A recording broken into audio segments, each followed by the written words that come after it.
We had an adventure seeing this movie. I almost forgot about that, actually. Well, I've been in severe pain for about, like, the past 24 hours or so, and it doesn't have anything to do with seeing The Ridiculous Six. I've had some problems with my back tooth for a little bit. It got broke, and, anyway, oh god, like, I woke up at like 5 in the morning at one point and was like, is there like a 24-hour dentistry or something? Like, I need something bad. Any minute now, I'm gonna turn into that scene from Castaway where Tom Hanks knocks his tooth out with a fucking ice skate. I'm like, oh, why don't you have the sleep punches? Knock this out for me. Anyway, so we went around. My dentist is out for the holidays, so we basically went around to a bunch of different places looking for it's someone that would take walk-ins, and we eventually found one. And anyway, I got that taken care of. But anyway, I'm on some pain meds, so quite honestly, like, if I was... no matter what movie I saw today, although not no matter what movie, but like, if, say I saw something tonight that I like really, really hated, and then someone leaves a response like, you only didn't like it because you just had like horrible tooth pain for the past 24 hours, I'm like, you know what, you might have me on that one. You could possibly have me there. So, we go see the, like 6:20 screening of The Hateful Eight, and at first we went to the theater that we don't normally go to. We went to Parkway, which is where like the Jesus-y movies we go see. That's what that theater is. So at first I was like, well, okay, Parkway will probably be less crowded. There's an earlier showing of it. At first I thought that like it was like 4 something and then 9:40 at this theater. So I'm like, all right, the 6 something over at Parkway. And they have big theaters there. So this being the kind of movie that it is, I like that looked really cool on their big ass fucking screens.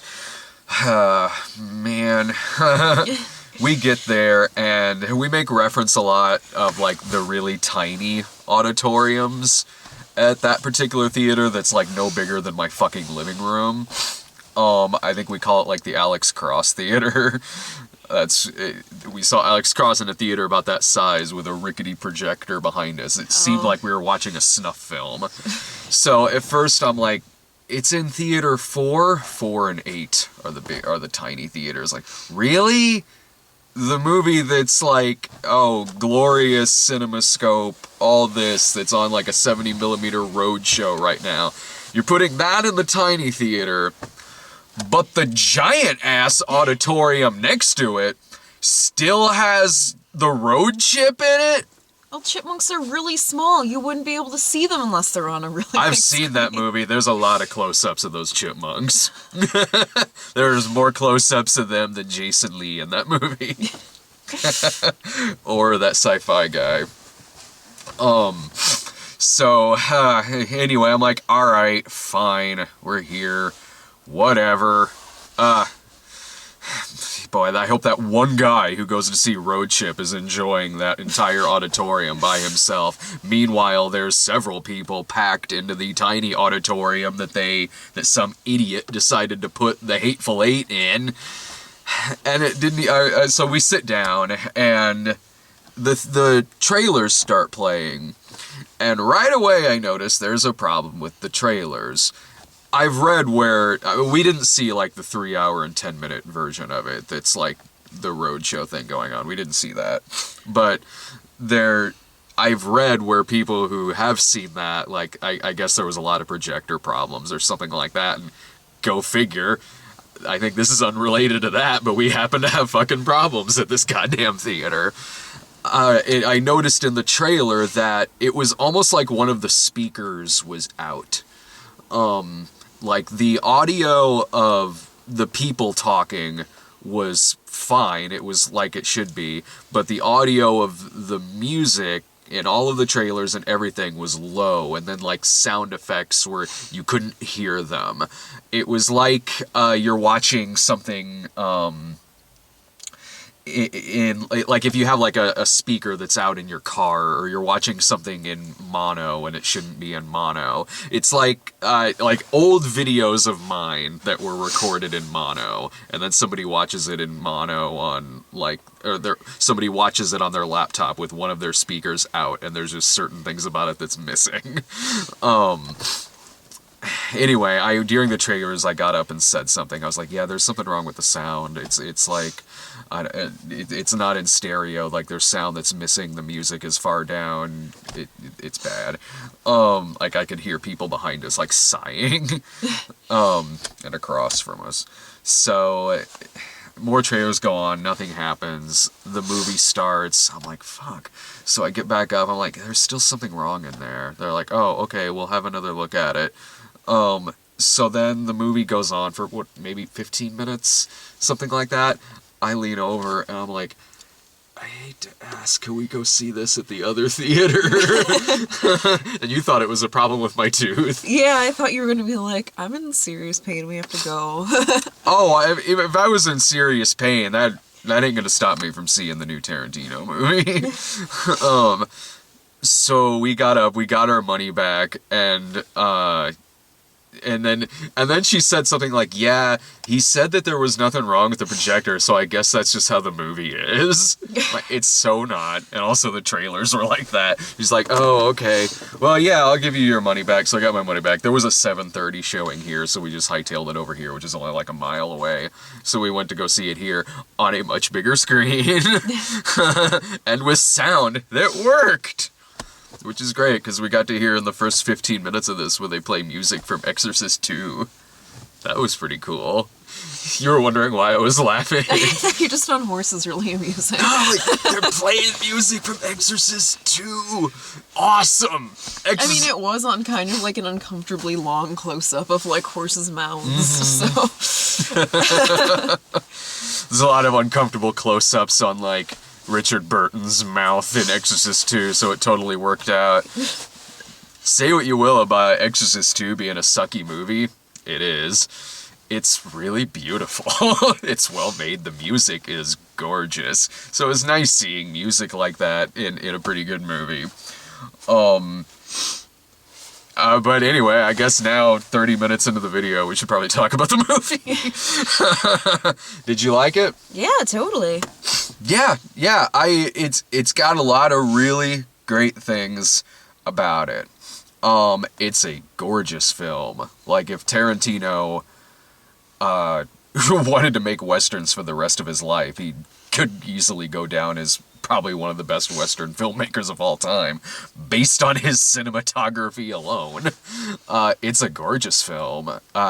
Even seeing it the 15 minutes on that small-ass screen over there, you can tell this is a gorgeous fucking movie that shouldn't be seen on a screen smaller than the Road Chip Theater.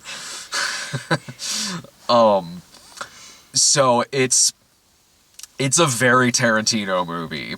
If you don't like Tarantino, you're not gonna like this movie, because this movie is Tarantino born. And for a majority of that, I really love that about the movie. The characters are a blast, honestly. Like, it's like Reservoir Dogs, it's like a stage play. It really is. There's very few locations in the movie. A bulk of it's in that cabin. And it's the dialogue and the characters carrying the movie, and that works. The characters are great. They're a lot of fun. Just in a stagecoach scene alone, which is maybe the first 45 minutes of the movie, it's fun banter between Walton Goggins, Kurt Russell, Samuel Jackson. It's great banter between them, and throughout this banter you can visualize the history of these characters, what kind of person they are, where they're kind of coming from at this point in their life, and you can say that about a lot of the characters in this movie. It's fun. I love Tarantino dialogue. If you love Tarantino dialogue, you're gonna like this movie. What was your impression of most of it? I don't know. I dug it. Did you like it? I don't really know what else to say. How do you compare it to, like, how many Tarantino movies have you seen? I've seen a few. I haven't seen all of them. Pulp Fiction, Reservoir Dogs. I've definitely seen those, yeah. Right, did you see Django Unchained? No, I haven't seen that one. I like Django Unchained better than I like this movie. If you go into the... I pretty much knew what to expect with this film. If you go into this movie expecting a spaghetti western like Cutthroat's 9 or any of the Django movies, or even Django Unchained, it's not that kind of a movie. It's a very intimate film. It's really just in this one setting, and you have the entertainment value of just the dialogue alone carrying it. There's a scene in this movie between Samuel Jackson and Bruce Dern, who plays this old Civil War Confederate vet, and it's right up there with like that scene in True Romance where Dennis Hopper is egging Christopher Walken on to shoot him. It's right up there with that. I mean, like, you get to see Samuel Jackson tell this story about leading this, like, racist fuck into the snow naked, and he basically he does make the guy suck his dick. It's pretty amazing. It's a funny movie. Throughout the first half hour, I'm like, damn it, Kurt Russell, stop punching Jennifer Jason Leigh. It's so surprising whenever that happens. And then he'll punch her, and she'll return with just this bloody fucking smile on her face. Or like a wink or some shit. There's not a bad performance in this film. And for about the first 2 hours and 15 minutes of the movie, it was easily probably in the top 3 best movies I've seen of the year. Honestly, even for the first 2 hours and 15 minutes of it, unless I see some other shit that I really like, it might be in my top 10. I don't know. There were parts about it that kind of fell apart for me in the last half hour. Same, yeah. Like what? I guess I just, like, I didn't like that the characters weren't who they said they were, because that made it a lot more interesting when they were. Like, because, I don't know, I guess I just really like the idea of, like, all of these, like, really different characters being in the same room and having to deal with each other and finding out that half of them were just gang members who were there to... I don't know. I guess I just didn't really like that twist. What I don't like about that twist, it's not even that I don't, because I expect, throughout the movie, you expect something like that's gonna happen. There's gonna be characters here who aren't who they say they are, which is Kurt Russell's own fault for announcing when he probably shouldn't be that he's with somebody who's worth $10,000. That really doesn't factor into what happens at the end of it, but it's kind of like, dude, maybe keep that on the down low. You just met these people.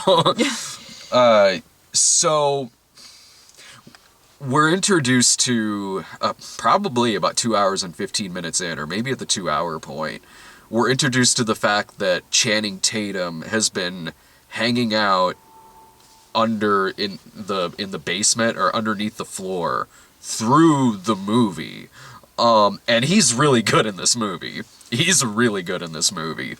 There's a problem with this, though, because it then flashes back to what happened before Kurt Russell, and they pick up Kurt Russell and Jennifer Jason Leigh on their stagecoach. They pick up Samuel Jackson, who's another bounty hunter, and Walton Goggins, probably the best character in the movie, who's just this new sheriff on his way to this town that he's supposed to be the new sheriff at. And Walton Goggins is just great because he's just that 70s Jack Nicholson of just entertaining and a fucking half. He's very funny in this movie. So we then see what happened in this cabin before they show up, and when Kurt Russell and them get there, Tim Roth says he's the hangman. There's Michael Madsen there, being Michael Madsen, and there's I can never remember the guy's name. Crap. Fuck. I like the actor. The guy playing the Mexican guy, Rob Schneider. Him. God damn it. Off the top of my head, I can't. Anyway, I'll look at it on my phone afterwards, but he's very funny in the movie. And Channing Tatum. 4 of them have arrived because Channing Tatum, Jennifer Jason Leigh is his sister, and he's the head of this gang, and they've showed up at this cabin because they know Kurt Russell and them are going to show up, and they're going to save her from being hanged. The fact that Channing Tatum's been he goes under in the cellar, underneath the floorboards and shit. The fact that he's been down there this entire time, and the fact that there's 3 people up there who are part of this gang, and Bruce Dern's not part of the gang, but he doesn't care. He's just an old dude. He's like, I don't give a shit, man. Whatever, do whatever the fuck you want. This whole situation probably could have been resolved in about 5 minutes.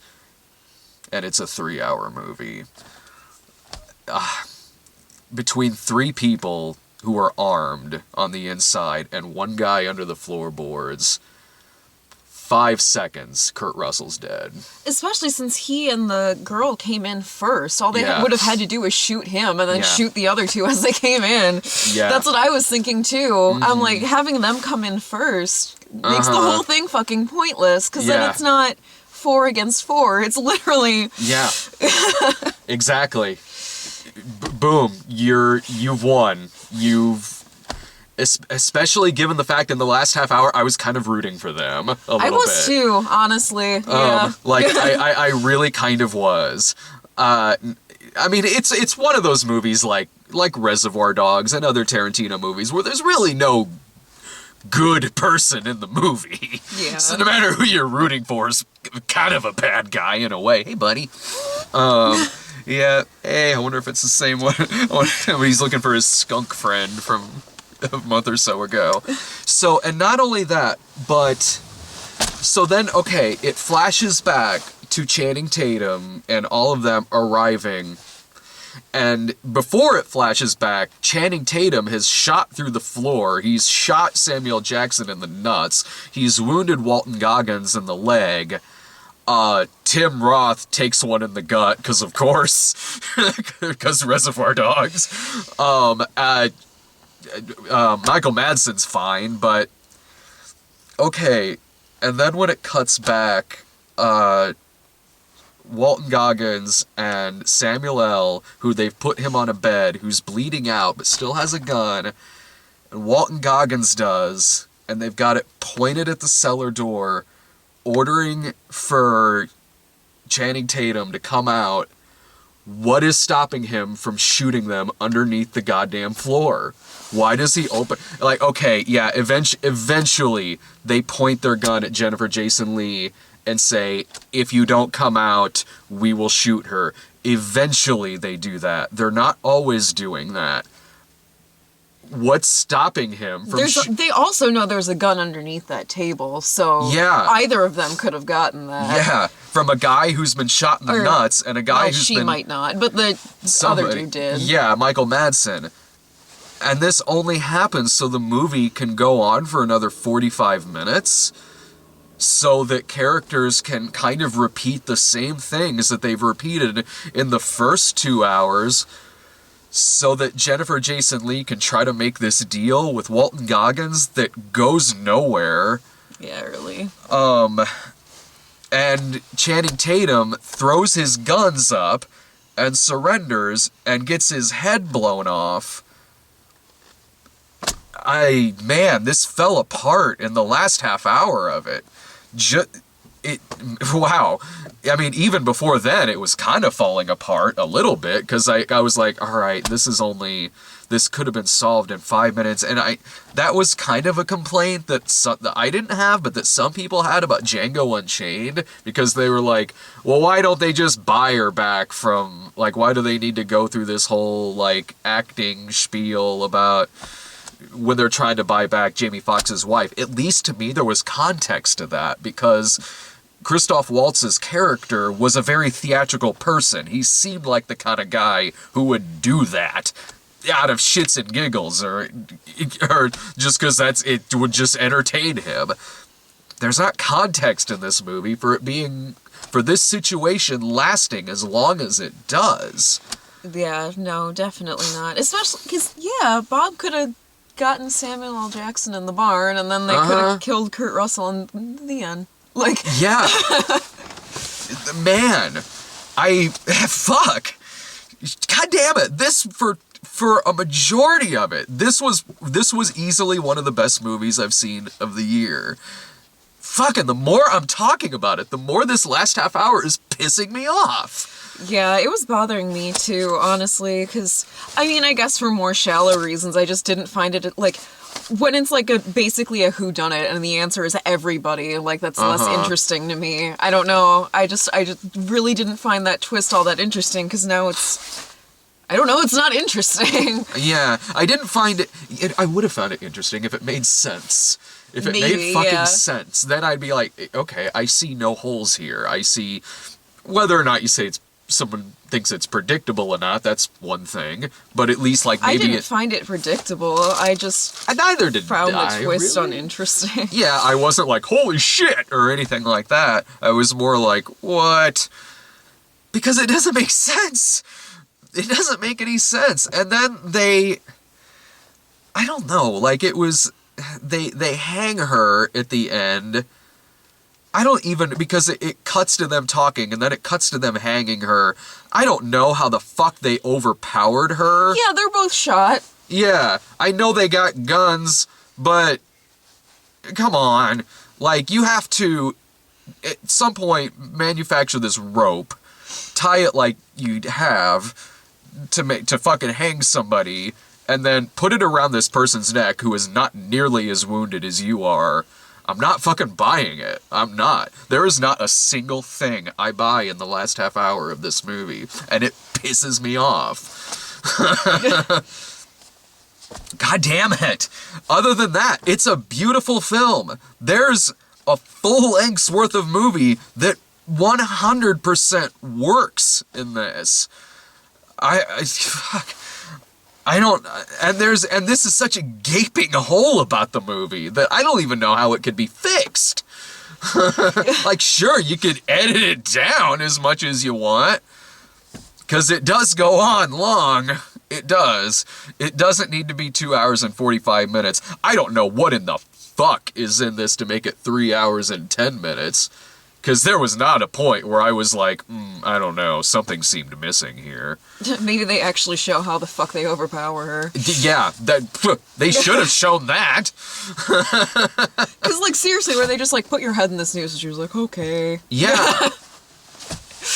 Ah, God. Especially since seeing as how fucking vindictive that character could be, I could totally see her, seeing as they said they don't want to shoot her, just getting them to shoot her so they don't have the fucking satisfaction. Yeah, that would have been, I would have bought that. I would have 100% bought that. I would have been bummed out because she died, because I was kind of rooting for her throughout the movie. I was too.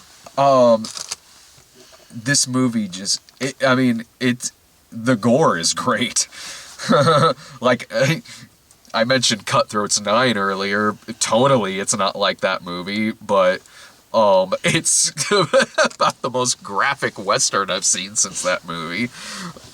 There's arms getting cut off. There's brains flying against walls. Yeah, she spends like the last hour of the movie covered in her brother's brain matter. Yeah. Because when they shoot the brother, he's, like, facing her, and there's this, like, 10-second long touching moment where they see each other, they just blow his brains out onto her. Yeah. It's his own damn fault for being an idiot. You should have shot them under the floor when you had the chance, which, to get Samuel L. Jackson off the ground and onto that bed was probably a while that you could have shot them. Man. I think the only way it would have made sense that they didn't just shoot him when he walked in is if he walked in with a fucking gun to her head. That maybe would have fixed it, because then he would have just shot her and everything would be... But he didn't. There's parts where he uncuffs her. Yeah. And they're eating. This makes no sense. The only thing she does is play the guitar and notice that someone poisons the coffee. Yeah. Which she has nothing to do with. It's not her. That was a great scene where they're fucking puking blood everywhere. Walton Goggins tosses out the copy. And the poor guy, James Parks, OB, who keeps having to go out in the snow. There's great shit in the first 2 hours of this movie. There really is. And because this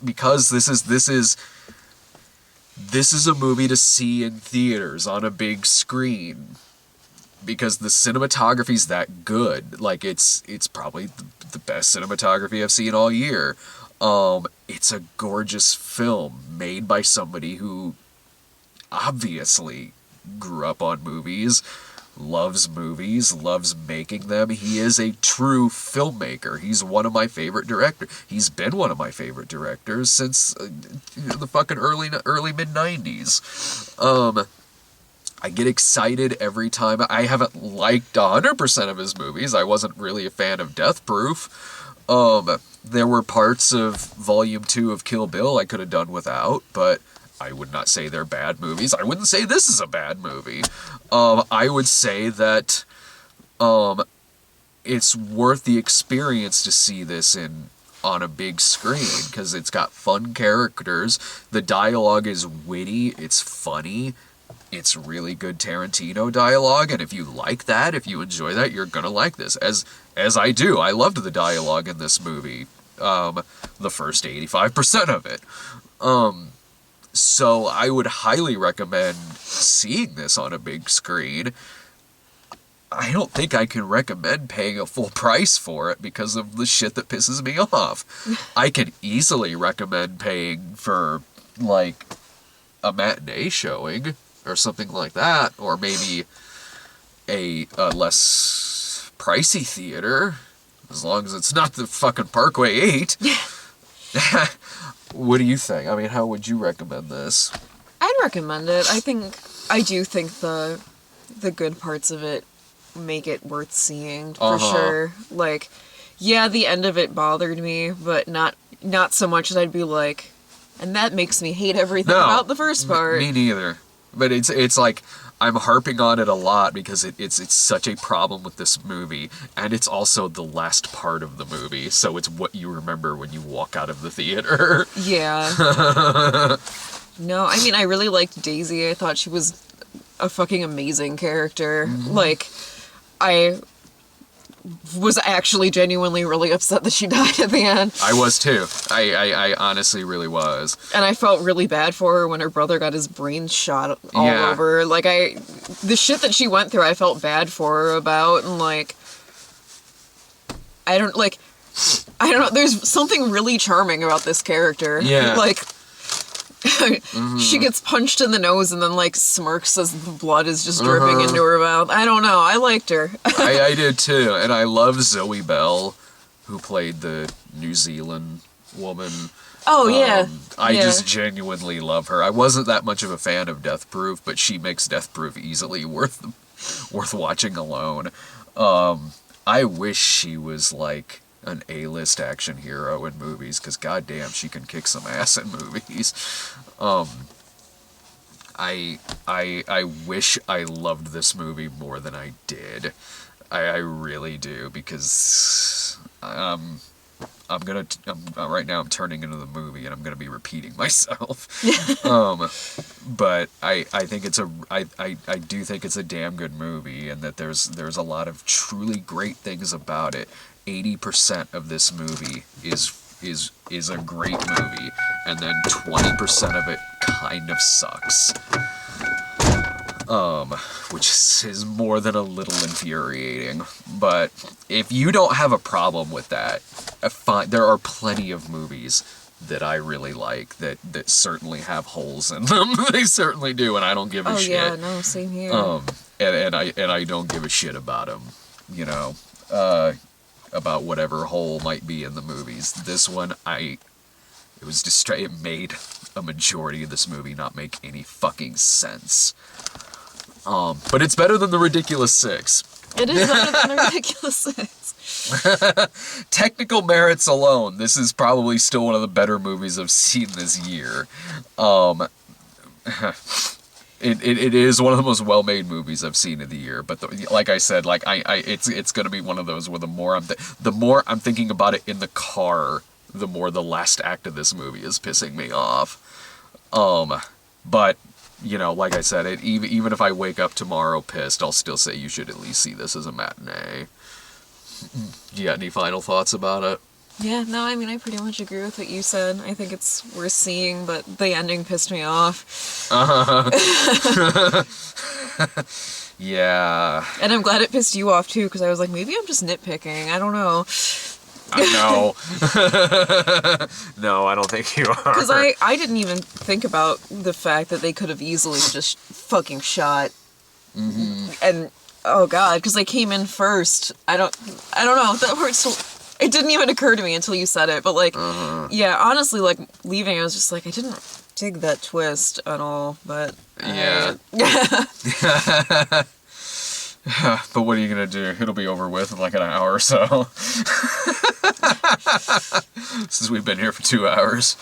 Alright. Maybe that additional, 10, 15 minutes just explains everything. Yeah, if, like, maybe Channing Tatum accidentally bumped his head and knocked himself out in the cellar. That's dumb, but it would make it make sense. Alright, he was preoccupied for several fucking hours that this movie is taking place in. Because the movie's not in real time, I don't think. So, I don't know, if he got his leg caught in a goddamn bear trap or something stupid, that'd be dumb, but it would make it make sense. Maybe that hatch was just really small. Except it wasn't, because he was across the fucking room. No, that doesn't work either. I was gonna say maybe he could only shoot them when they got to, like, that particular point in the floor, but he was all the way over by the fireplace when he shot. So, yeah no, he was... No, that can fuck off. I don't know what next week is. The Revenant, I think. I think that finally comes to Springfield next week.